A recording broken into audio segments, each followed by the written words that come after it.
Oi pessoal, tudo bem com vocês? Comigo tá tudo tranquilo e hoje mais um capítulo aqui de curiosidades, certo? Então, mas em primeiro lugar, eu queria parabenizar todos os professores aí que são inscritos no canal, certo? É uma profissão muito digna, muito bacana, certo?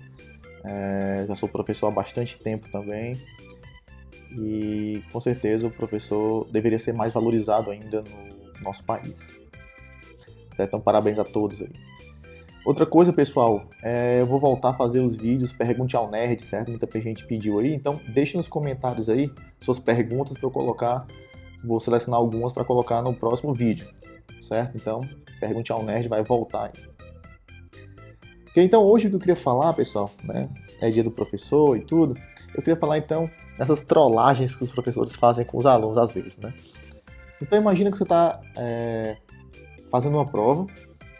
Você olha lá, a primeira questão vale 2 pontos, segunda questão vale 3 pontos, e etc, etc, etc. Quando de repente você se depara com isso. Um desafio valendo 990 pontos. Certo, pessoal? Isso aconteceu, Diego? Aconteceu numa prova minha, certo? Infelizmente eu não encontrei essa prova porque estava no computador antigo, certo? Mas se tiver algum aluno meu que fez essa disciplina de teoria dos números, e aqui na UNB e viu essa questão, coloca nos comentários aí também, certo? Então essa prova valia 1000 pontos. Então tinha 5 questões, 4 questões eu acho que somavam 10 pontos e tinha um desafio que valia 990 pontos.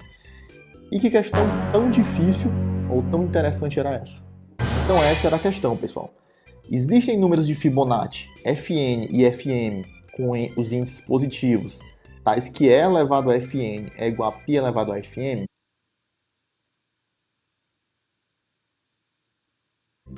Lembrando que é aquela constante de Euler, certo? Que já tem um vídeo de racionalidade aí no canal e tudo. 2.7, 18, 28, etc, etc, etc. E π é um númerozinho conhecido aí da trigonometria, que já tem vários vídeos aqui no canal, certo? 3.14, 15, 9, 2, 65 e etc.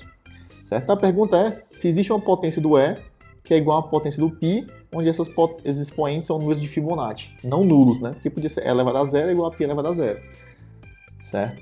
Esse problema, pessoal, vem de um problema muito mais difícil, que é quando você tira esse Fibonacci aqui.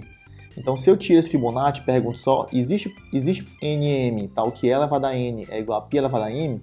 Isso é um problema em aberto. Certo? Existe alguma potência inteira do E que é igual à potência inteira do π, potência inteira não nula? É um problema em aberto, certo? Então essa questão valia 990 pontos. Na prova eu deixei usar calculadora, certo? É possível que precise usar calculadora aqui. E eu vou resolver para vocês. Mas primeiro eu quero que vocês pensem um pouco. Pausa o vídeo aí, dá uma pensada, o que você consegue esboçar. Eu sei que alguns alunos me falaram assim, professor, eu não consegui nem errar, não consegui nem começar o problema, certo?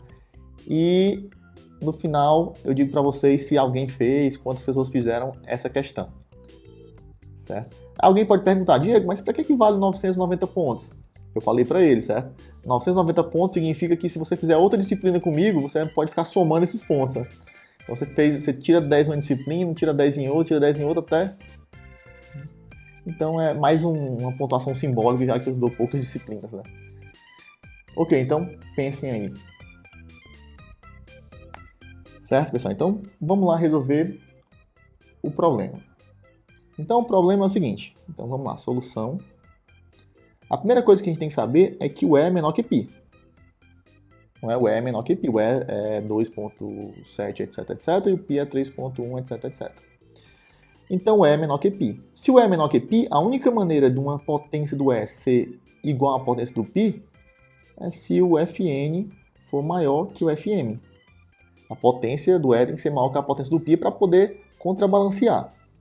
Só que se o número de Fibonacci é maior que o outro, né, a menos de casos simples aqui, isso aqui implica que o N é maior que o M.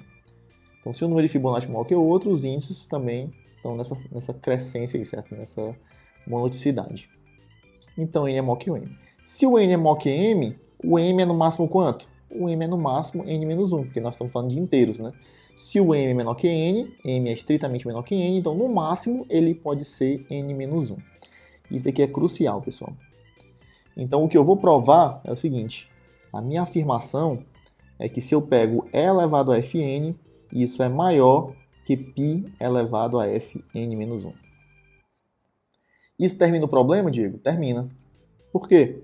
Porque π elevado a fn-1 é maior ou igual que π, n-1 é maior que m. Então, é maior ou igual que π elevado a fm. Então, estou provando que E elevado a fn sempre é maior que π elevado a fm. Então, nunca pode ser igual. Certo? Então, é claro que a gente podia olhar os casos pequenos, por exemplo. O que acontece se o n for 1? Né? O que acontece se o n for 1? Se o n for 1, eu tenho E elevado a 1, e do outro lado eu tenho π elevado a fm, né? Só que o m é menor ou igual, o m é maior ou igual que 1, certo? E menor ou igual que n-1. Como n é 1, então esse m não existe, né? Ou seria 0, né? O m é maior que 0. Então esse m não existe. Então n igual a 1 não pode dar uma solução. E se o n for 2? Se o n for 2, eu tenho E elevado a f2, né? Igual, a única possibilidade é π elevado a f1. Só que f2 é igual a 1 e f1 é igual a 1. Então fica E igual a π, o que também não é verdade. Então, nós podemos supor que o n é maior ou igual que 3. Certo? Então, eu vou provar, pessoal, que E elevado a fn, é isso que eu quero provar. E elevado a fn é maior que π elevado a fn-1. Então, vamos lá. Simples, ó. E elevado a fn é maior que π elevado a fn-1. Se, somente se, eu vou aplicar logaritmo natural, que é o logaritmo na base E. Então, aplicando logaritmo natural aqui, usando as propriedades, sobra fn maior que fn-1 logaritmo natural de π. Então, esse é maior que esse, se somente se isso é verdade. Que é se somente se fn sobre fn-1 é maior que logaritmo natural de π.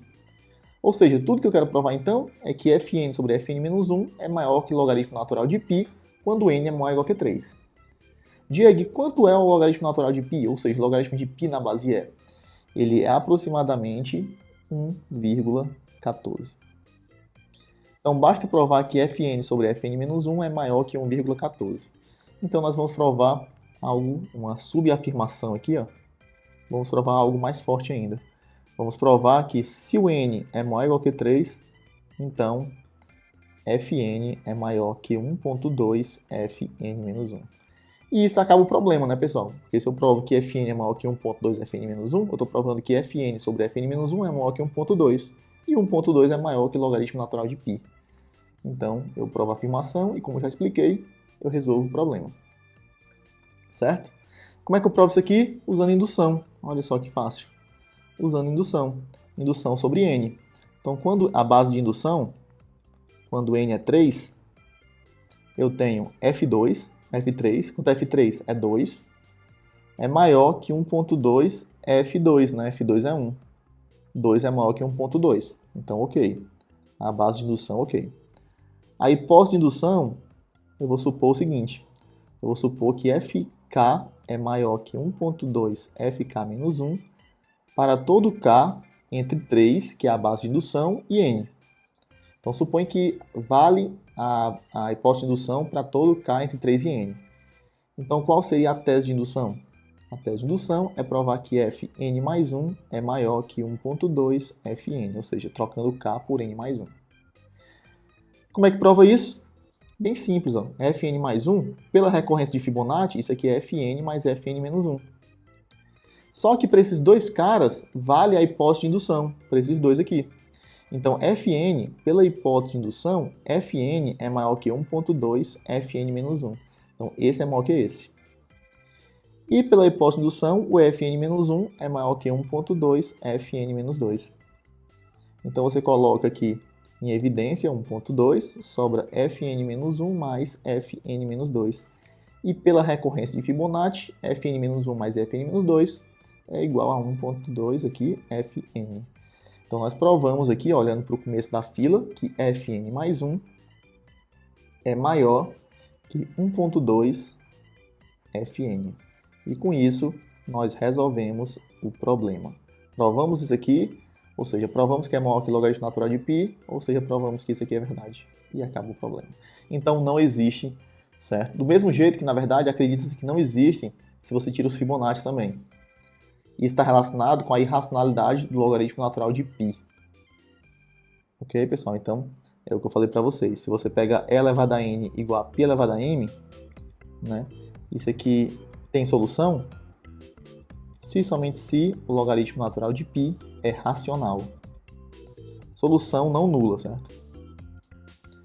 Então, provar que o logaritmo natural de π é irracional é a mesma coisa de provar que essa equação não tem solução não nula, né? Aqui o N e o M, eles podem estar muito próximos. Qual foi a vantagem que a gente usou quando é número de Fibonacci?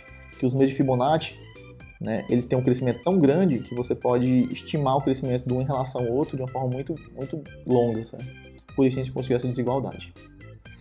Então espero que vocês tenham gostado, certo? Deixa o like no vídeo aí. O vídeo ficou um pouco longo, né, mas eu queria explicar melhor, certo? Não esquece de deixar o like, não esquece de compartilhar e deixa os comentários aí também, deixa as perguntas, certo? E eu vou ver se eu faço um próximo vídeo com outras questões bacanas que caíram nas minhas provas, certo? Então, se o vídeo chegar aqui, vamos colocar uma meta. Se o vídeo chegar a 1000 visualizações, eu faço outro vídeo falando sobre mais uma questão curiosa que caiu uma prova minha. Então, um grande abraço a todos e até o próximo vídeo. Valeu, pessoal!